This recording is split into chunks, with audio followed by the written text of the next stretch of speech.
Welcome to the Independent Advisors Podcast, where we dive into the world of stocks, tradable markets, and financial planning with Jessup Wealth Management's Chief Investment Officer, Mark McEvily, and CEO, Matt Jessup. You'll hear tips, tricks, and strategies to address your financial well-being, and most importantly, conveyed in a way that everyone can understand. Here are your hosts, Mark and Matt. Welcome to episode 348 of the Independent Advisors Podcast. On today's show, we're covering a few timely and important topics, including increasing earnings estimates, the new Fed chair's impact on market behavior, the May jobs report, oil supply update, and CME rates. Whether you're tuning in for market insights, planning tips, or just staying informed, there's something here for you. Aaron, good morning. How are you? I'm well. I'm doing good. What's new in your world? Busy. Just back from some work travels, so it's nice to be back in the office and ready to kick butt on this podcast. I'm here for this. We also have Taylor coming on for the financial planning topic of the week. Taylor Ledbetter. Got two CFPs on this on the podcast today. Love it. You want to start with pricing? Yes. As always, going to review year-to-date and month-to-date for the major indices across the U.S. and world. So the S&P 500 year-to-date is up 4.24%. Month-to-date is up a strong 9.3%. The Dow is up 1.66% year-to-date and up 5.44% month-to-date. The NASDAQ, or the Qs, is up 6.16% year-to-date and up 14.28% month-to-date. Strong. IWM small caps is up 10.73% year-to-date and up 9.71% month-to-date.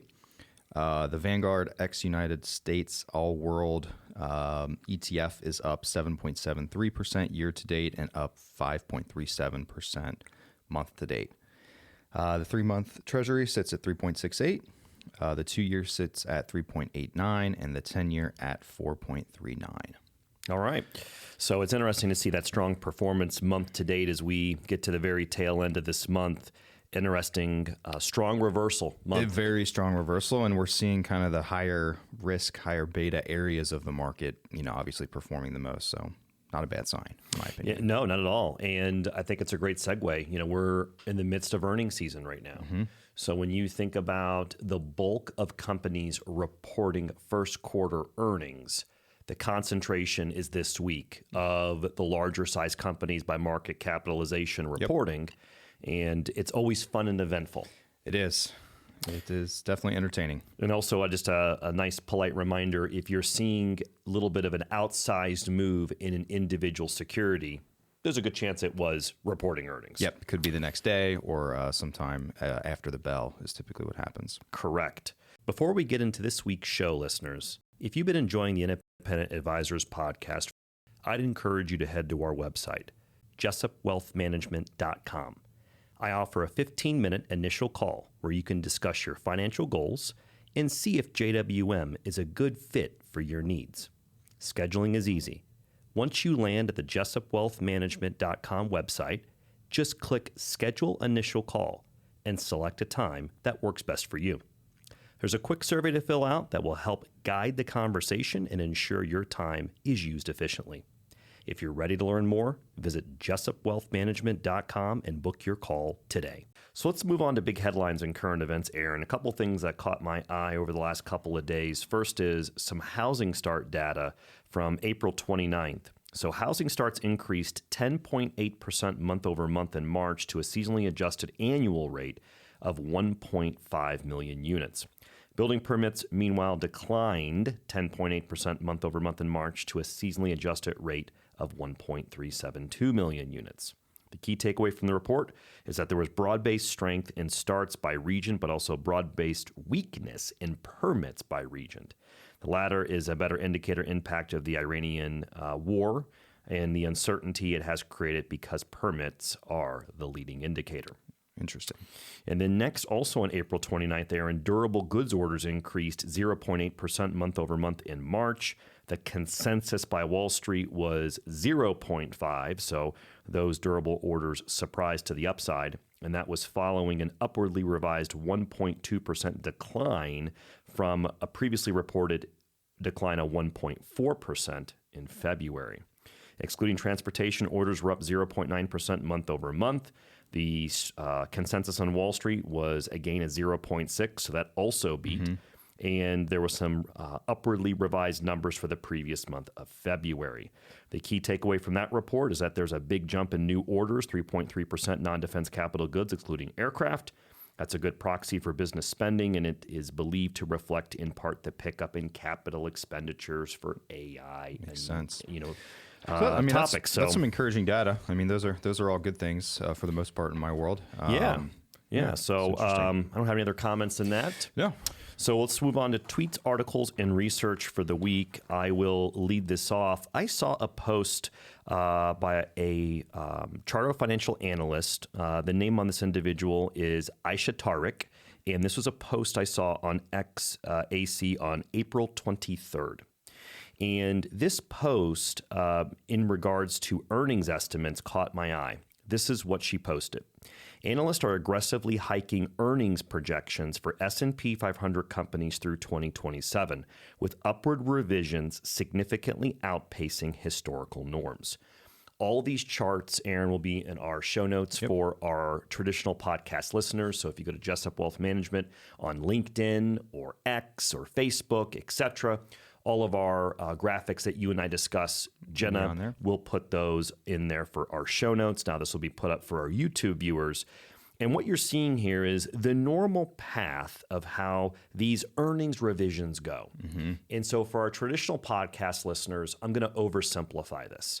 What tends to happen is at the beginning of the year, Wall Street has earnings estimates for either companies and or the index in general. In itself, yep. And let's take the S&P 500.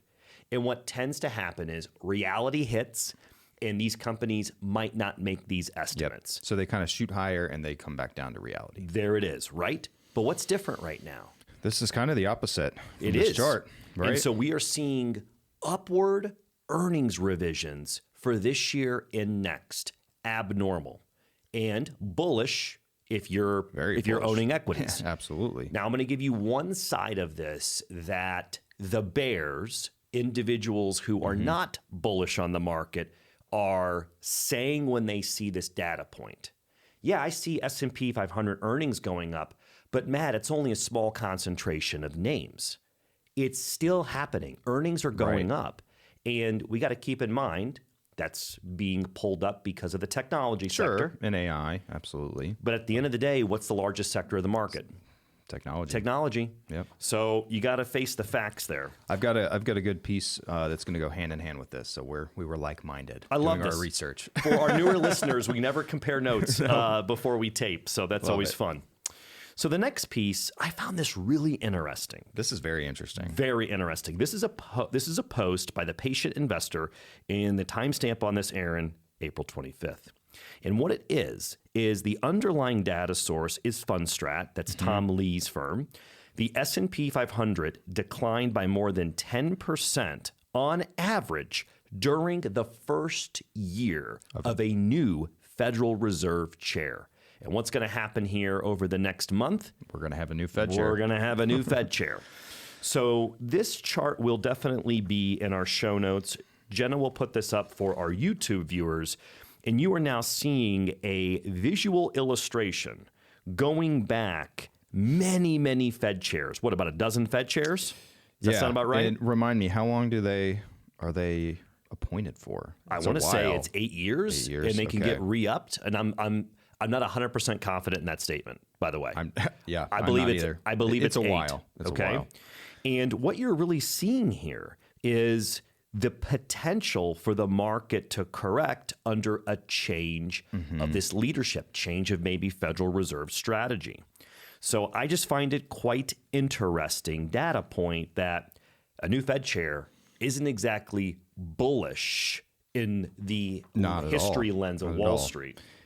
I will also argue that some of the data sets are skewed by several really negative returns that brought down the average. Yeah, the average is lower than probably the median might be a better indicator, right? Yeah, that and then the recent Fed chairs, Powell, Yellen, and Bernanke, a little bit better than the average. A lot better, yeah. Okay. All right, my third item is the May jobs report that's due out on May 8th. So a little bit of education for our listeners and viewers. Typically, the jobs report for the previous month is released on the first Friday of the new month at 8:30 a.m. EST. However, when that first Friday falls on the 1st, which it does here in May, they typically push it out a week. Okay. So the May jobs report is not going to be until May 8th, so a week from tomorrow, Aaron. And again, that gets released at 8:30.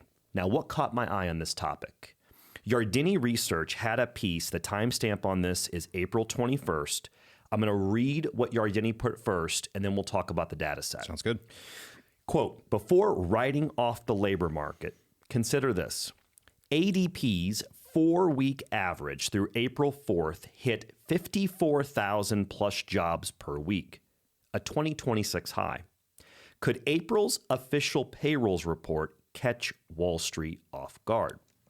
What is next is a data piece that Yardini attached that shows the ADP National Employment Report preliminary estimate.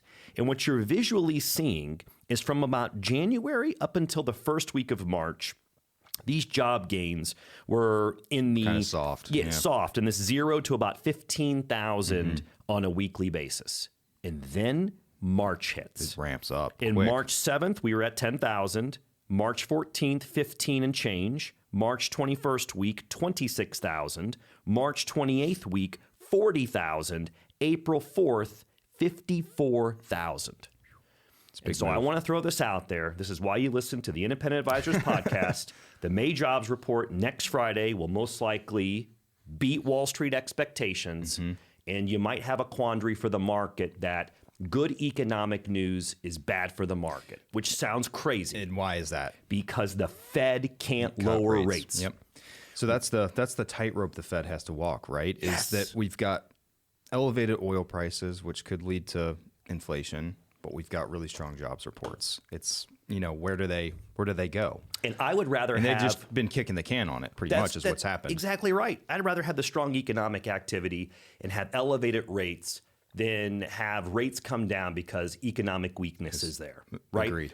I can deal with both of those environments in the stock market, but I'm liking the strong economic numbers. Now, it's going to be interesting with the new Fed chair, but I just want to throw it out there. We get a strong jobs report next Friday, and the market's negative that day.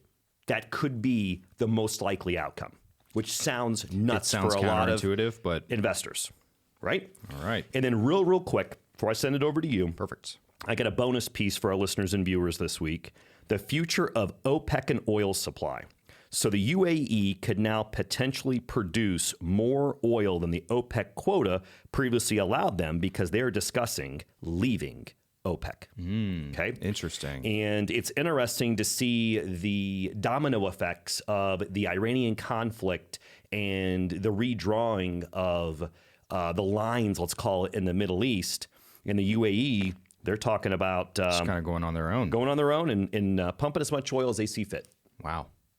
Pretty- OPEC would not like that. Just we'll throw it out there. Quite interesting. Aaron, over to you. That kind of comes back to the last point, is that could drive oil prices back down. If supply picks way back up, might give the Fed cover to cut rates. That's later right. I in mean, the because year. what's going But to who happen knows? in the room is, hey, these oil prices are pretty high. I better take advantage of this. I'm not sure how long this is going to hang around. Sure.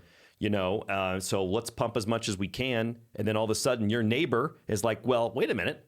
I want to take advantage of this. Absolutely. And what happens to prices when you have excess supply? They tend to go down. Absolutely. Cool. We wanted to take a minute and tell you about a service we personally use and trust, LifeLock by Norton. With everything we do online these days, protecting your identity and personal information is more important than ever. That's why we've partnered with LifeLock, a leader in the identity theft protection industry. Their mission is to empower people to live their digital lives safely, offering tools to help protect you and your family from threats like identity theft, cybercrime, and fraud. They combine advanced technology with 24/7 support to keep your information safer in today's connected world. We use it ourselves, and we think it's a valuable tool for anyone looking to add an extra layer of protection. If you're interested in checking it out, you can use our special link to get a discounted rate. As a heads up, we do receive a percentage of compensation if you sign up using our link, but we partnered with LifeLock because we believe in what they offer. To learn more and get the deal, just head to jessupwealthmanagement.com/LifeLock.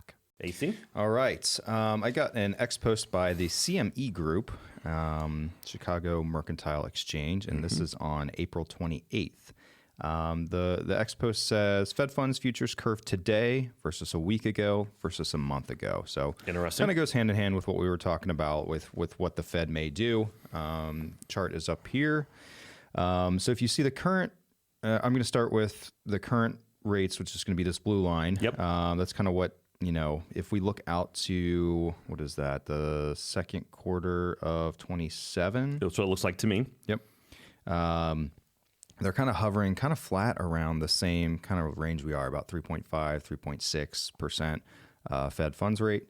And then a month ago, they were at 3.7, that time frame out. They don't really change much, but slightly go up. Yep. A week ago, they were forecasted to go down. So there's been kind of a down to 3.45% over the next year and a half or so. Do you think that's the market just kind of realizing that, wait a minute, underneath the surface, things are not as bad maybe as we were thinking? I think that's exactly what it is. I think that, having strong jobs reports that might come out, good spending data, I think all of that's kind of giving the Fed cover to just kind of kick the can and hold rates where they're at because the economy doesn't seem to need it that much. I think, Aaron, Which is that's a good thing. A big part of it, and I agree with that statement.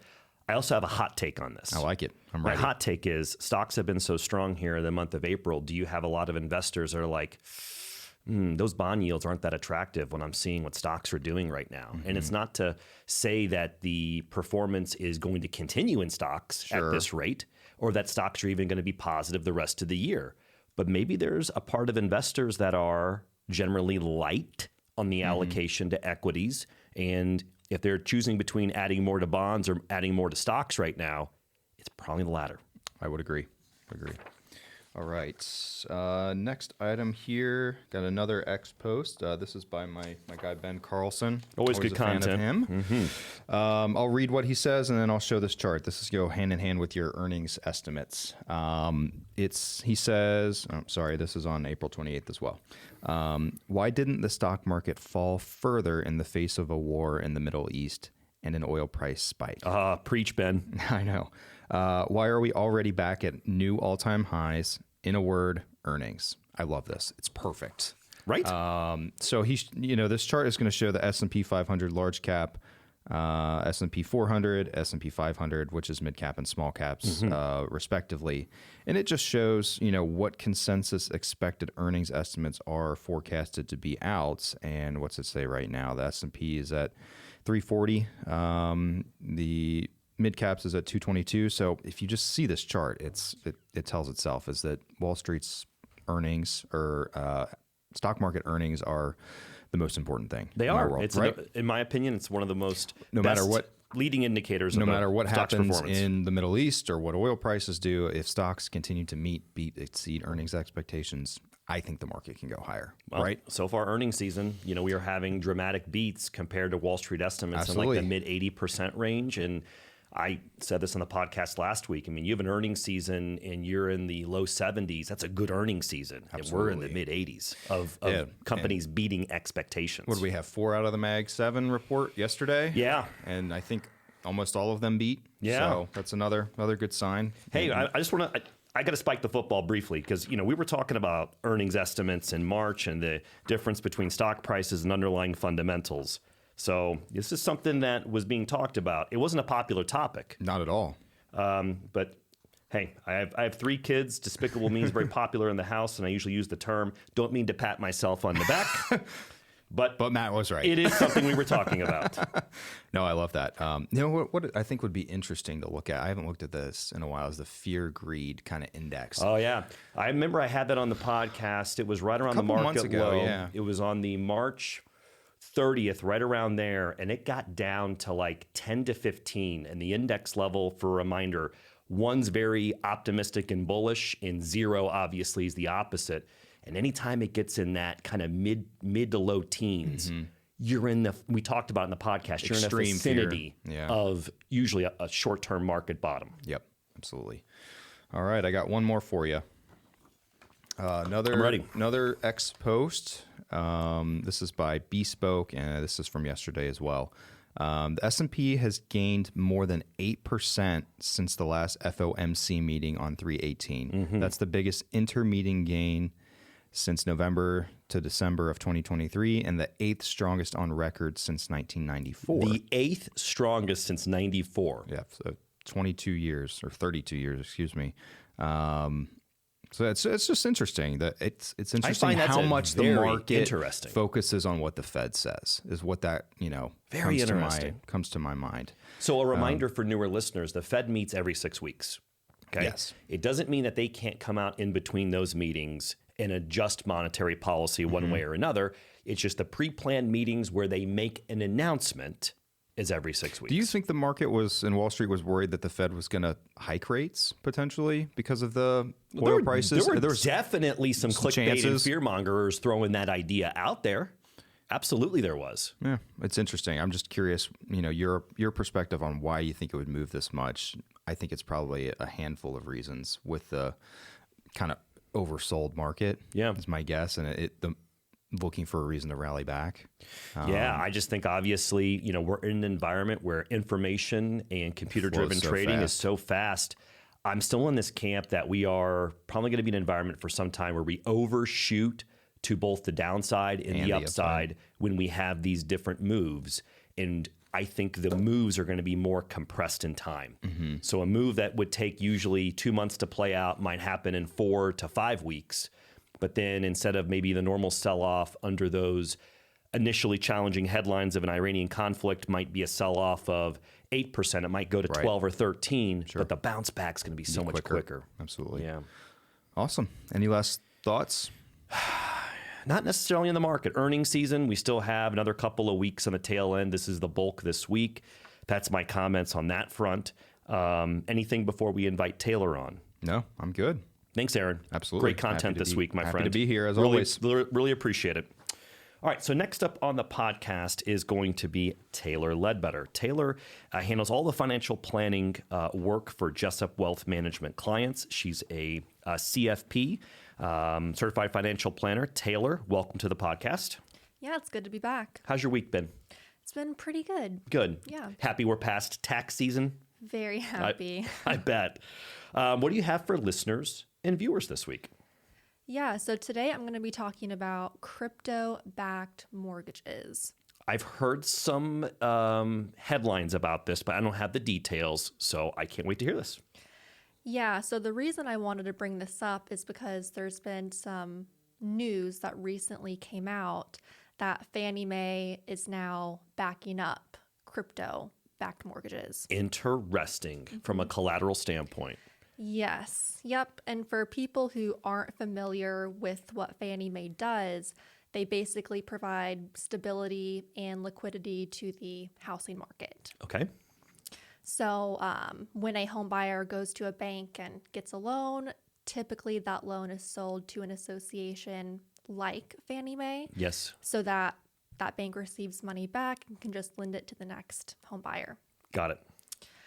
But the company that is going to be releasing these crypto-backed mortgages, it's called Better Home and Finance. Okay. So there are crypto-backed mortgages out there, but this is just the first one that's actually accepted by Fannie Mae. Very interesting. So they'll underwrite it, and then there's a good chance Fannie Mae could buy it. Correct. Okay. Yes. Yep. So how this product is basically going to work is the home buyer has to have a Coinbase account first. Okay. And then a regular mortgage is taken out with Better Home and Finance. Okay. And then a second loan is taken out with Better. Okay. So that second loan is what is backed by either the Bitcoin or the USD coin. Okay. So the second loan essentially funds the down payment on the first loan. Very interesting. Mm-hmm. So Did you think we'd be here 5 years ago? I didn't. I think it would. I would have guessed it would take longer for these things to be adopted. right? I agree. And I think that we'll probably see even more I would of agree. this over time. I would agree. But I mean, some obvious advantages of this strategy is that the crypto is used as collateral. So instead of maybe having to sell that and incurring taxes, you can avoid that. And you're also able to maintain the future appreciation in the crypto. Very interesting. But I think some disadvantages with this strategy is that you are paying interest on 2 loans. Yes, you are. So that can get quite expensive. Yep. Your crypto is also locked up for a number of years. So they hold it as collateral.